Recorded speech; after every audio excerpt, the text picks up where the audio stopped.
Halo Bang Bro, ketika orang berpikir tentang negara Australia, pasti kalian berpikir tetangga Indonesia, kanguru, dan pantai yang keren. Tapi kalian tahu nggak kalau ada banyak fakta menarik tentang negara Australia yang sangat seru untuk dibahas? Negeri kanguru ini adalah salah satu tujuan kuliah dan belajar paling terkenal bagi pelajar internasional di seluruh dunia, termasuk Indonesia. Namun sayangnya fakta tentang negara Australia ini jarang atau tidak begitu diketahui oleh para orang asing internasional. Langsung saja kita bahas. Fakta menarik tentang negara Australia. Yang pertama, baru-baru ini sempat viral ramalan Nostradamus tentang Perang Indonesia-Australia. Benarkah Nostradamus ramalkan Perang Indonesia versus Australia pada 2037? Nostradamus merupakan ahli astrologi Prancis yang dikenal dengan ramalannya akan masa depan. Nostradamus menulis teks yang diterbitkan pada 1555 yang berjudul Les Prophéties yang berarti ramalan. Ramalan Nostradamus mengenai perang antara Indonesia dengan Australia mulai ramai karena buku yang berjudul The Complete Prophecies for the Future, karya Mario Reading. Buku ini berisikan ramalan-ramalan asli Nostradamus yang sudah diterjemahkan. Menurut Nostradamus, bahwa tanggal 13 Juli 2037 nanti terjadi gerhana matahari total dan Australia terbelah menjadi dua antara utara dan selatan. Sedangkan di Indonesia, Surabaya diprediksi menjadi pemicu perang dan akan hancur lebur pada perang 2037 nanti. Kita tahu bahwa Pelabuhan Tanjung Perak di Surabaya merupakan pelabuhan utama kedua setelah Pelabuhan Tanjung Priok. Surabaya juga mempunyai monumen Tugu Pahlawan dan juga mempunyai jembatan merah, ucap sang penulis buku. Namun ternyata di era sekarang banyak orang cocok logi tentang pemicu perangnya Indonesia dan Australia. Pemicu perang antara Indonesia dengan Australia. Hubungan Indonesia-Australia pernah ada di titik terendah akibat peristiwa bom Bali yang memakan banyak korban terutama WNA Australia. Kini hubungan kedua negara sedang ada pada masa konflik teritorial usai klaim atas Pulau Pasir di dekat Nusa Tenggara Timur. Bahkan penduduk adat NTT telah menyampaikan gugatannya ke pengadilan Canberra, Australia atas klaim Pulau Pasir.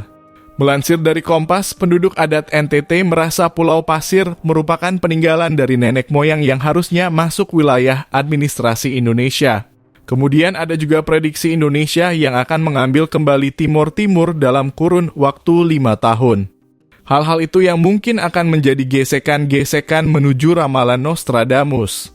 Selain meramalkan perang yang akan terjadi, Nostradamus juga meramalkan kondisi Indonesia saat itu. Kondisi Indonesia pada 2037.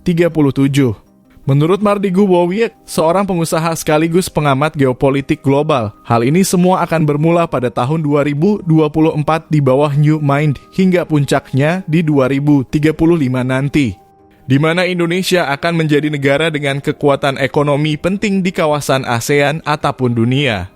Uang warga Indonesia yang berada di Singapura sebesar 5.000 triliun rupiah akan pindah ke Batam, di mana hal itu menjadikan Batam sebagai gerbang maritim Indonesia. Hubungan perluasan wilayah kerjasama dengan Singapura ini akan membuat seakan-akan Singapura adalah provinsi dari Indonesia mirip dengan Aceh, Papua, Timor Leste nantinya. Di tahun 2035 nanti Indonesia mempunyai pangkalan militer terkuat di Merauke dengan kekuatan 100 kapal perang laut dan 100 jet fighter dan bomber serta 10.000 drone berjarak 5.000 kilometer yang dapat menjangkau Sydney dan Melbourne.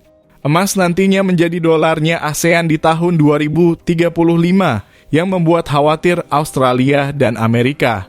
Mardigu juga menyampaikan hal ini akan membuat Indonesia seperti cita-cita Gajah Mada sang Hand of the King, kerajaan Majapahit yang ingin menyatukan Nusantara. Yang pada saat itu berarti kekuasaannya tidak hanya pada Indonesia tapi seluruh kawasan ASEAN. Kenyataan hubungan Indonesia dengan Australia saat ini ikatan kuat antara Australia dan Indonesia sudah terjalin sejak 1945. Australia menjadi pendukung utama kemerdekaan Indonesia dan menjadi negara pertama yang mengirimkan misi diplomatik untuk bertemu Presiden Soekarno. Tonggak sejarah 70 tahun kedua negara dimulai saat Soekarno memilih Australia untuk mewakili Indonesia dalam diskusi-diskusi di tingkat PBB yang akhirnya berujung pada pengakuan kemerdekaan Indonesia pada 27 Desember 1949. Pada Februari 2020, kedua kepala negara, baik Indonesia maupun Australia sama-sama merayakan 70 tahun hubungan diplomatik dibuktikan dengan Presiden Indonesia, Joko Widodo mengunjungi Parlemen Australia di Canberra. Indonesia dan Australia berkomitmen untuk menjalankan ekonomi terbuka. Kedua negara sepakat untuk meningkatkan kerjasama perdagangan dan investasi. Salah satunya mendorong Indonesia-Australia Comprehensive Economic Partnership Agreement. Nah, gimana Bang Bro? Pendapat kalian tentang perang Indonesia versus Australia? Apa hanya cocok logi saja? Selanjutnya kita bahas kembali hal menarik tentang Australia ini. Australia menjadi destinasi wisata yang populer. Australia menjadi salah satu destinasi wisata populer di dunia dengan berbagai macam atraksi wisata yang menarik. Keindahan alamnya yang luar biasa. Pantai yang indah, taman nasional yang terawat, dan berbagai macam aktivitas wisata yang tersedia menjadikan Australia sebagai tujuan wisata yang ideal bagi para wisatawan dari berbagai negara. Australia adalah negara yang sangat beragam dan rumah bagi banyak budaya indah dan komunitas yang berbeda. Tetapi ada sesuatu yang sangat unik yang menyatukan semua orang di sini. Semangat dan sikap bersama yang khas yaitu cara hidup Australia. Ada sesuatu yang terkenal di dunia tentang warga Australia, yaitu sikap mereka yang terbuka dan ramah. Australia memiliki masyarakat yang stabil, berkebudayaan majemuk dan demokratis disertai dengan angkatan kerja yang terampil dan ekonomi yang kuat dan berdaya saing. Dengan penduduk lebih dari 21 juta, Australia adalah satu-satunya bangsa yang memerintah seluruh benua dan negara dengan wilayah daratan terluas ke-6 di dunia. Masyarakat multikultural Australia mencakup penduduk asli dan pendatang dari sekitar 200 negara. Australia adalah salah satu masa daratan tertua di dunia dan telah berpenghuni manusia sekitar 60.000 tahun. Nah Bang Bro, mungkin itu sedikit informasi dari kami. Dan apabila ada yang kurang, mari berdiskusi di kolom komentarnya di bagian bawah. Terima kasih sudah menonton. Sampai bertemu di video selanjutnya.